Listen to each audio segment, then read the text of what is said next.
Who are you? Stop right there. Go ahead and stop right there. An Idaho state officer directs his flashlight toward 70-year-old Alan Bruce, unaware that he has just interrupted a man allegedly disposing of human remains in a nearby river after committing a murder, dismembering the victim, and carefully attempting to conceal the crime. Okay, so what are you doing? Got a big problem going on down here, and I just wanted to make sure you weren't that guys. All right, so you're just trying to keep an eye on stuff then. Yeah, excuse me for if I got you excited. All right. After Alan leaves the area, investigators spend several days uncovering what he had discarded in the river. The discovery leads them through a disturbing trail of false clues, concealed evidence, and horrifying revelations, ultimately exposing one of the worst crimes these small-town officers had ever encountered. Oh, it stinks bad. You can pick your friends, and you can pick your nose, but you can't pick your family. There is nobody now. He is reduced down to nothing. It is a quiet late spring in central Idaho. Hidden deep within the mountains lies the remote town of Challis, surrounded by rugged terrain and vast stretches of wilderness.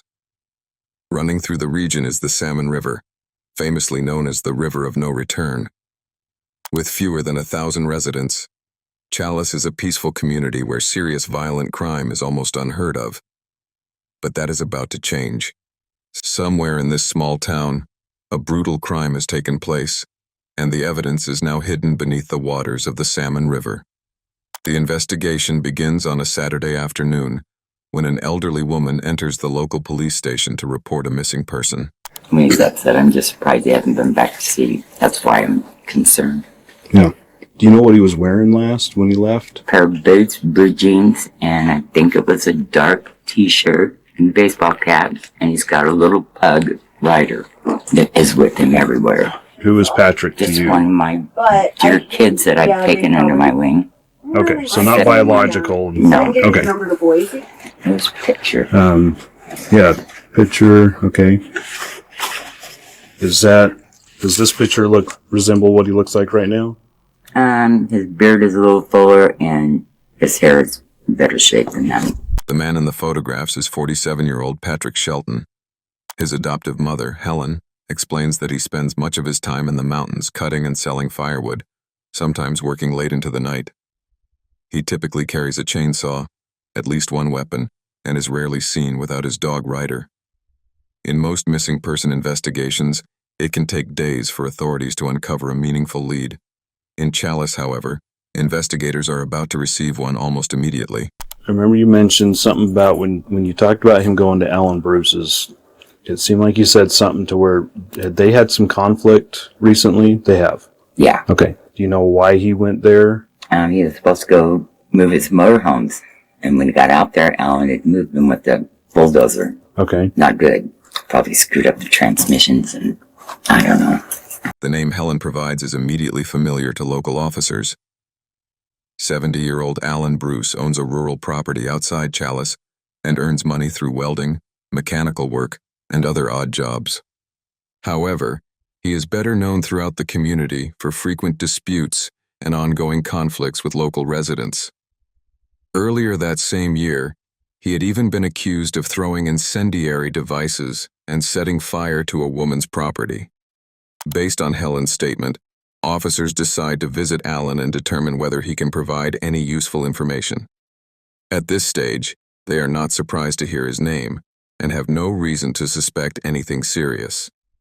In reality, a violent confrontation between Alan and Patrick had already taken place the previous night, and it had ended in a horrifying way. While officers are on their way to question him, Alan is still attempting to conceal the evidence. Within moments, a deputy arrives at his property. Hey, Alan. How's it going? Oh, one thing after another. One thing after another.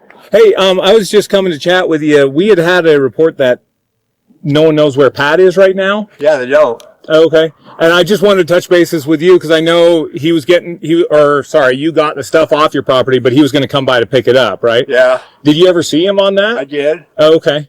They came by here. He was unhappy, very unhappy. Okay, but it was just all kind of verbal argument or something, or he's just, okay. And he went and got his stuff then, or? Well, he still has some stuff here.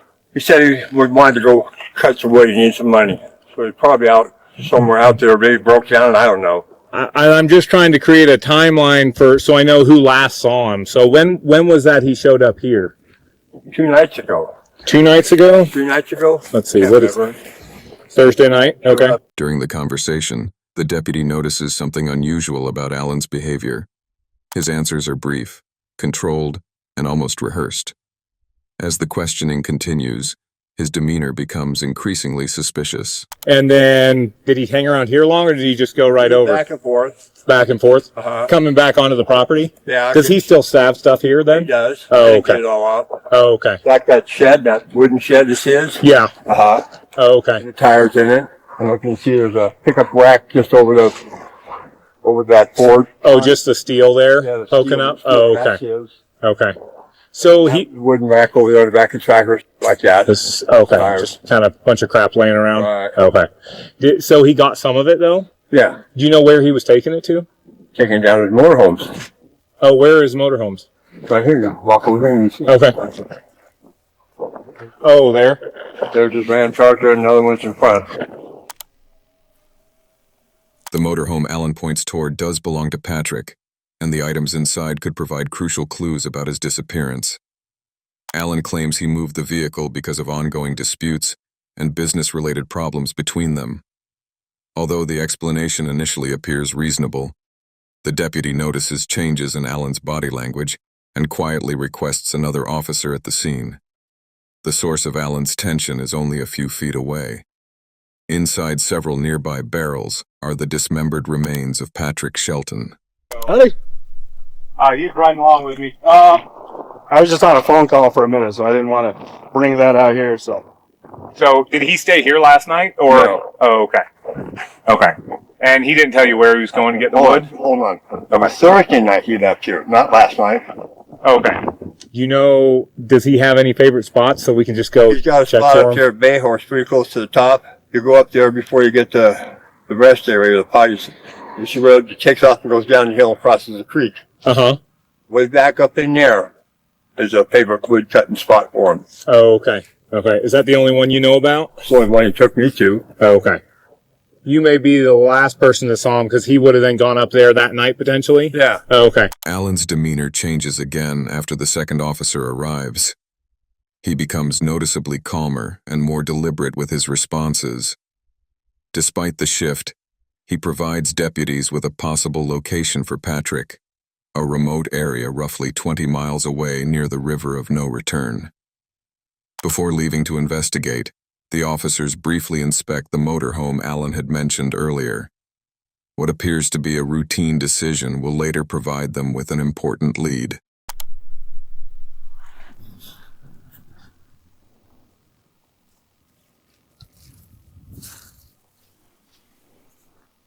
The doors are ratchet strapped closed. Looks like it's cut. are these your footprints? No. Maybe take a photo of those. Yeah, that one looks open. That looks... I think it looks cut. If that is a deadbolt, but that's an additional. I'm assuming Alan had to access it to put it in neutral. Technically, you could be looking at unlawful entry. The locks appear to have been tampered with, supporting Alan's claim that he moved the motor home himself. Although the detail seems minor, it could later give officers grounds to detain him if the investigation takes a more serious turn. Without a warrant, however, the deputies cannot search inside. They leave the property and head toward Big Hill, where Patrick may have gone. At this point, no crime has been confirmed, and Alan has appeared cooperative. But before the night is over, investigators will be dealing with multiple suspects and one of the most disturbing crimes Challis has ever encountered.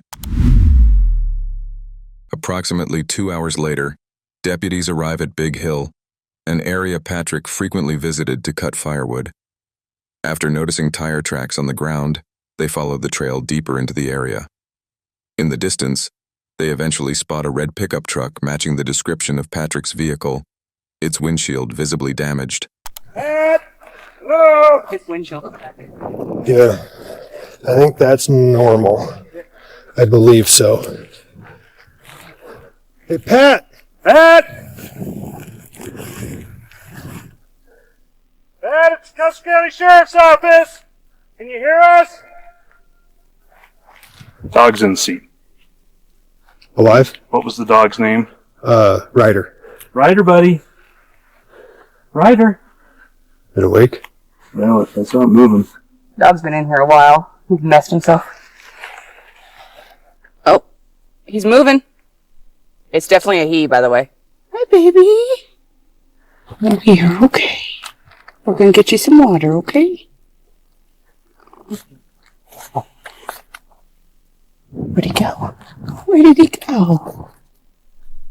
Remarkably, Patrick's dog, Ryder, is found alive inside the vehicle after 2 days, though severely dehydrated. As deputies remove him from the truck and give him water, they notice that Patrick's chainsaw is missing, suggesting he may still be somewhere nearby. Moments later, Ryder begins reacting to a scent in the air. Without realizing it, the deputies may have just discovered their strongest lead, as the dog could guide them directly toward Patrick's location. Poor buddy. What's up? Listen to that. No. So that makes me think he could be down lower if he would, because his chainsaw's not here. Yeah. He always has his wanna go down for a chainsaw. walk? I'm thinking so. Okay, I'll go with you. I kind of want to walk down there and see if his behavior still points that way. Right. Let's walk him.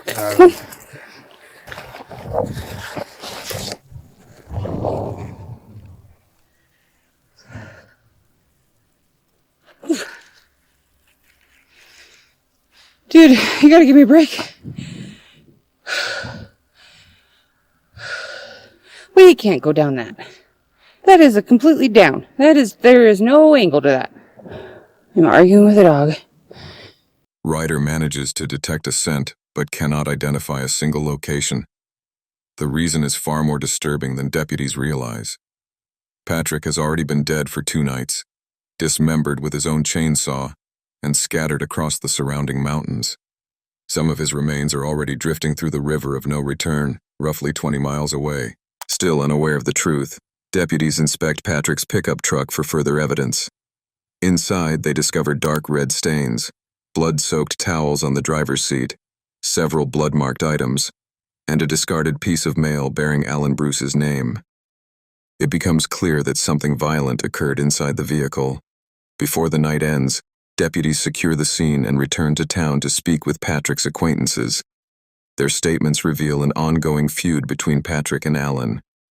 Alan had recently moved Patrick's motor home with heavy equipment, damaging it in the process, and was the only person anyone believed had a reason to harm him.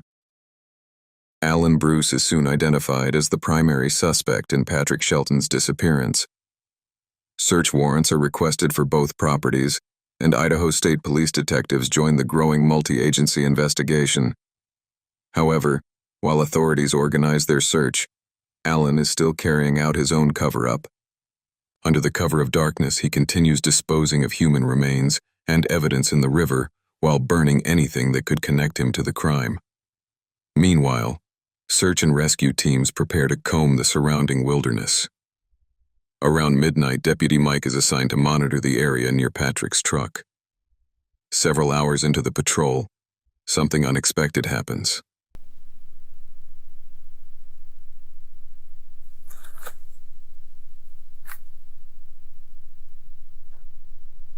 Who are you? Stop right there. Just go ahead and stop right there. So what are you coming out here for? That guy there, Patrick Shelton, that's his stuff. I'm kind of looking after a little bit. Okay. Car down here, and I come down here and investigate, see if someone's ripping him off. Okay. I didn't know it was you guys. Okay, well, I turned my lights on, and you still were shining your light at me. Yeah, you had your lights on me. I couldn't see where I was going. Okay, I'm saying I turned my red and blue lights on, Yeah. and you were still spotlighting me, and then I instructed you to turn it off. I don't like lights in my eyes about as much as you don't. You know, you had yours and mine, so I guess we're even. No, it's not even. Okay, so what are you doing? You're just keeping an eye on... Patrick Shelton. Okay. Got a fever problem going on down here, and I just wanted to make sure you weren't snack eyes. You having a little what problem? Thieving. What? Thievery. Thievery. Okay. Talk to Ethan Kelly about that. He'll tell you. Okay. All right. So you're just trying to keep an eye on stuff then. Yeah, make sure nobody's ripping shit off down here. Okay. So, excuse me for if I got you excited. All right. 270, 240. We can calm down. I'm code 4. In the darkness, Alan Bruce suddenly appears near Patrick's truck. His explanation immediately raises suspicion. He was the last person known to have seen Patrick alive, had an ongoing dispute with him, and moved Patrick's motorhome after his disappearance. Now, in the middle of the night, he claims he is simply protecting the property from theft. In reality, Alan has returned to destroy evidence he was unable to remove earlier. Just minutes before, he had allegedly been near the River of No Return, disposing of Patrick's remains. Deputy Mike does not yet know the full truth, but the encounter makes one thing clear. Alan knows far more than he is admitting. By returning that night, he makes the mistake that begins to unravel his entire cover-up. Early the following morning, investigators use the overnight encounter with Alan to expedite the search warrants. His behavior strongly suggests that he knows more about Patrick's disappearance than he is revealing. A plan is quickly formed. Remove Alan from the property, search the area, and confront him if investigators uncover solid evidence. While detectives secure the warrants, Deputy Kelly is sent to keep Alan away from the property and prevent any further destruction of evidence. Alan believes he has already eliminated everything that could connect him to the crime. When Deputy Kelly arrives, however, he has no idea how quickly his carefully constructed cover-up is about to collapse. Hey, Alan. How's it going? Hopefully your day's a little better than when I last ran into you. You said everything was, well, your truck's still broken down, I guess, so maybe that's not the case. Doing all right? You can just hop in the front there. Sure hope he turns up. We got unfinished business.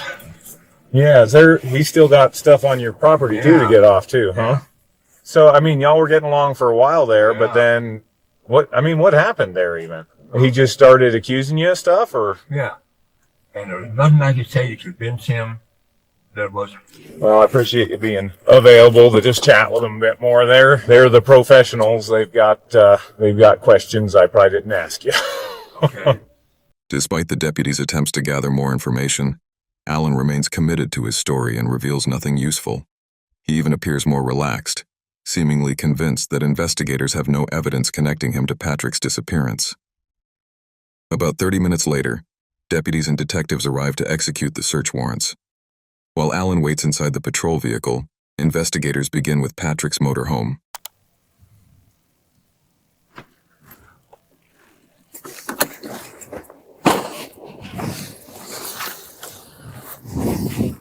Sheriff's office, make yourself known.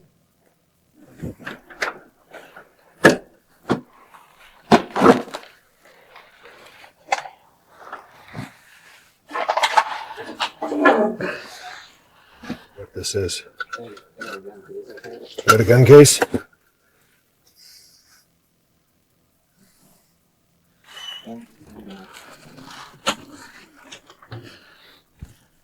Inside, they find an empty gun case, supporting earlier statements that Patrick usually carried a firearm. However, the weapon is missing and was not found inside his pickup truck. After clearing the motorhome, investigators turn their attention to Alan's property. The lot contains several buildings and vehicles, but the initial searches reveal no obvious signs of a crime.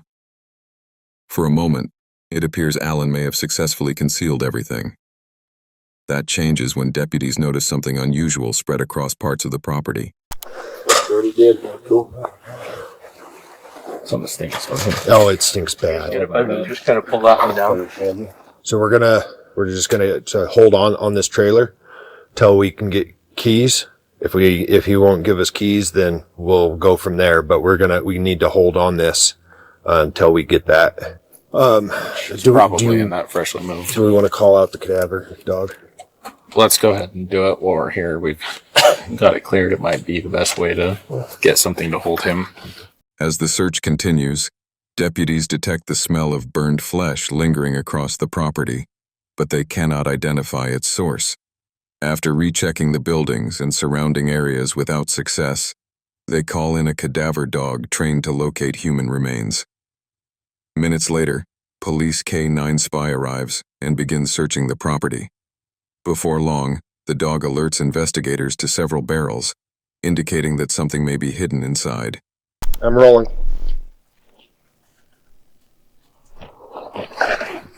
Cleaned out.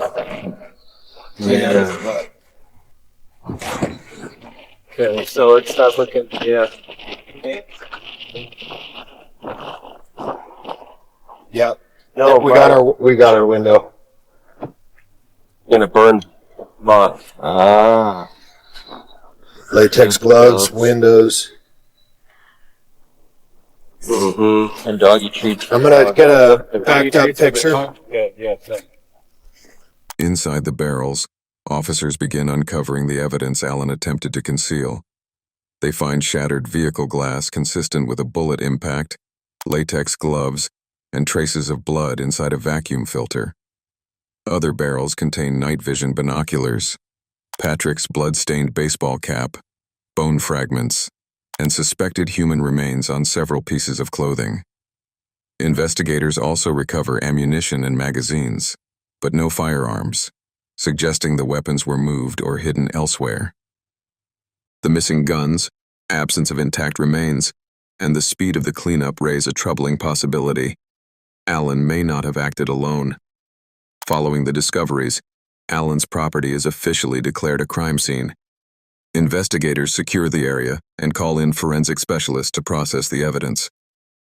Detectives now have enough to confront Alan, but before they can proceed, his younger brother Larry unexpectedly arrives. Earlier that day, Larry had contacted police and claimed that if anything had happened to Patrick, it was Patrick's own fault.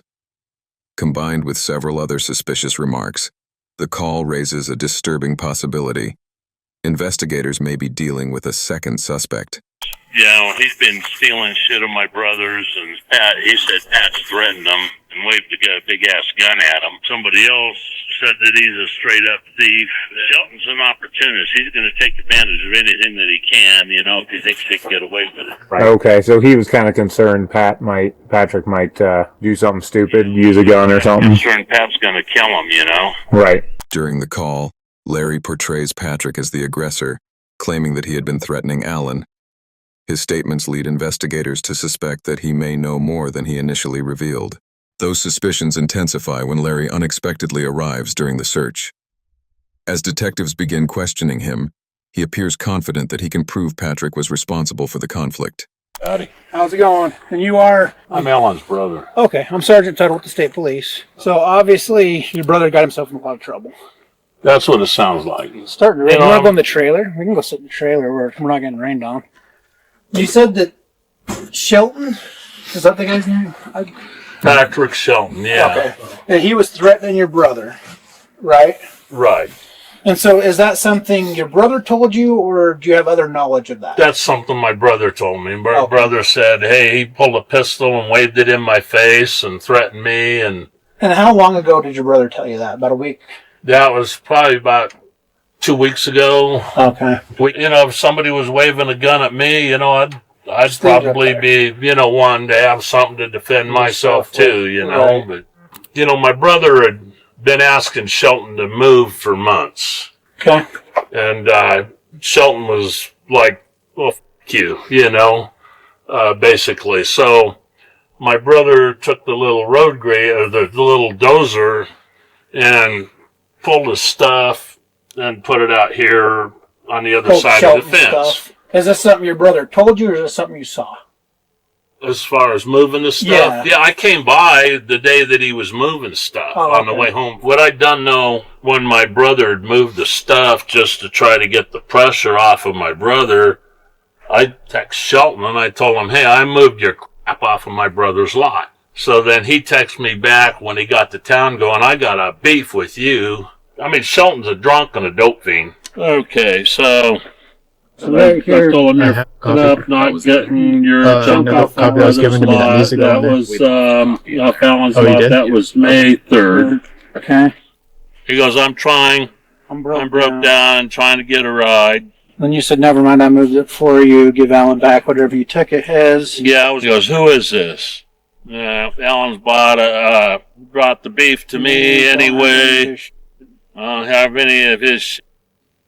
Well, Alan kept showing me pictures of stuff that was missing, you know, where it was and missing, and Patrick was like one of the only people in here. So, Archie, I have a beef with you too. Okay. Let's bring your beef. We know who you are, drug addicts. Just remember me with all of us. And I'd taken pictures from the sheriff's office parking lot thinking that, well, maybe he'd think I'm a sheriff and maybe he'd pack his, you know, or leave Alan alone and get the f*** out of town, you know. So I put, me with all of us, you'll lose. Best thing for you to do is pack up and leave Custer County and don't come back. Larry then shows detectives additional messages exchanged with Patrick. The conversation reveals that the feud had been escalating for some time, largely over Patrick's refusal to remove his belongings from the property and accusations that he had stolen from Alan. As investigators review the messages, it becomes clear that Larry was not merely aware of the dispute. He had become involved in it himself. With suspicions continuing to grow, the detective decides to address the issue directly. Yeah, it's... And no sign of Shelton, though, huh? Find a body or anything? Or There's signs of Shelton, just not living signs of Shelton. One of the things I'm trying to wrap my head around is, I'm like, how did he do that by himself? He's not a very big guy. Like, how would he move things around without somebody helping him? Like, if he... Let's just say that if he shot Shelton and took him somewhere and dumped his body, who would he call to help him? I have no fucking clue. I mean, he wouldn't call me. Right. That's what I'm saying. Does he have good friends that... I don't know. I don't know what he's capable of, you know? I mean... Right. I don't know anybody that would help him move something, you know, help him commit a crime, you know? I mean, my wife would shoot me if I helped him, you know? How long you been married? Since 2016. Yeah, she'd murder you. 9 years. Last night, she's like going, well, this and that, you know, and what if it was Alan? What if he comes and kills us in our sleep, you know? I was like, you know, because, I mean, she was watching that Criminal Minds for a long time, you know, after she retired from the DA, you know, it's like, you know, serial killers, you know. Tell her bad is Custer County, you know, don't worry about serial killers. When it's all said and done, everybody will know everything. You can pick your friends and you can pick your nose, but you can't pick your family. Following the detective's direct remark, Larry's confidence begins to fade. He shifts from defending his brother to acknowledging that Alan may have been involved. With no further information to provide, the interview ends, though investigators remain uncertain about Larry's role. Their attention then returns to Alan, who is still waiting inside the vehicle, unaware of what has been discovered across his property. Investigators now have enough evidence to arrest him and pursue homicide charges. However, they still lack two crucial elements: Patrick's body and a confession. The evidence gives detectives their strongest opportunity to confront Alan and establish exactly what happened. The stakes are high, because without a clear account of the crime, the defense could challenge the case and create reasonable doubt. We've got a cadaver dog hitting on other spots on the property that have bone fragments. And the only thing that dog is trained to hit on is dead humans. You know, there was only 2 people here that night, you and him. Right? There's nobody else that I can talk to. Can't find him. And if you didn't do it and somebody else did, can you point me in the right direction? I can't do that. I don't know anybody else is out here. No, that's like I said, I don't either. Despite being confronted with the evidence, Alan continues to deny any involvement. This is precisely why investigators brought him back to the property. The tactic, often known as crime scene exposure, places a suspect in direct contact with the location or evidence connected to the offense, creating psychological pressure that can make a false story harder to maintain. Investigators remove Allen from the vehicle and lead him back into the center of the property, the place where the crime may have occurred, to see whether the surroundings will finally cause his story to break. Well, we want to be able to tell the prosecutor you helped us every which way you could. I can protect my case and go to prison for the rest of my life. What? I don't know. I can't tell you what the prosecutor. I gotta go to the jury trial now. You don't have to go through nothing right now. Yeah. So the way it works here is he doesn't feel like we should let you stay free, right? So we're still going to continue to investigate this case with your help or without your help. We're still going to dig through. Yeah. I mean, there's still some things that like concern me, like, and I don't know if you were asking about like who drove the truck up in the mountains. Nobody drove it. I towed it up there. Oh, you towed it up there? Yeah. Okay. With which vehicle? My dog. Okay. The tow barn and towed it up there. Oh, okay. What'd you do with the dog? Left it in the truck. I wasn't dispatched, but I figured, nah, just leave the truck. Maybe a little bigger. Yeah. Oh, the dog didn't do nothing. I didn't want to kill it. Yeah. It didn't do nothing. Yeah. So, like, yeah. Just, I mean, we're in a rock and a hard place right now, right? It's where we've been all day. It's where we're going to continue to be until we can completely wrap this up and figure out what the hell actually happened. Well, before you take it down, I can lock on myself. Okay. Well, yeah, we're not going to leave this unsecured. We'll lock it all up and bring you the keys. Close the gate. Yeah. But then call on the trouble. Well, that's part of it, but you also destroyed some evidence. What did you? I don't know. I've never been in that situation. Alan. Dude, come on. Did you burn a body? Come on. Yeah, I did. And you didn't tell anybody. So, like, look at it from our point of view. You know, we do the right thing for Patrick's family. You know what I mean? We gotta try to find that body. You know, we gotta do the right thing for his family. There is no body found. He was reduced down to nothing. Nothing. Did you chop him up? No, I threw him in a burn barrel with a bunch of wood underneath him. And, yeah, I chopped him up. Like, I took a chainsaw to him. Okay, where's the chainsaw? It's gone. It's gone. Did you throw it in the river? I got rid of it. Believe me, I burned it. You burnt the chainsaw? Yeah. Is it in the barrel? Yeah. And I've never chainsawed a body, but I think there would be like blood and skin and gristle and stuff, you know. Yeah, it was ugly. And so, like, where's that at? How did you clean that up? Took a shovel and rake, ripped up everything I could, walked it down with a hose and put Clorox on it. And the chainsaw's where? Keep the burn barrel and burned it last day. Allen finally breaks and confesses to shooting Patrick, dismembering his body, burning the remains, and disposing of them. With the confession secured, investigators turn to the next crucial question. Did Allen act alone, or is he still hiding someone else's involvement? Before detectives can explore that possibility, Allen makes an unexpected claim. He came up with that pistol. We're going to do it. And we're not arguing. We're not arguing that point. We're just trying to figure out like what you did with the body, how you did it, and where it's at. If there's anything left. Not much. Did you have any help with it?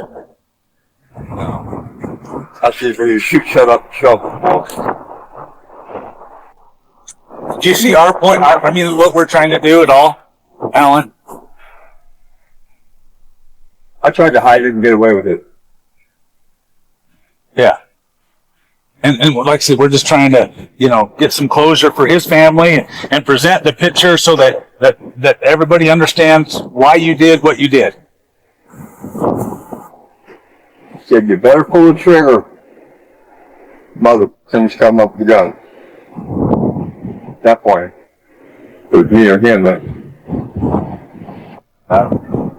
Allen claims he killed Patrick in self-defense, but that explanation does little to account for the dismemberment, burning, and extensive effort to conceal the crime.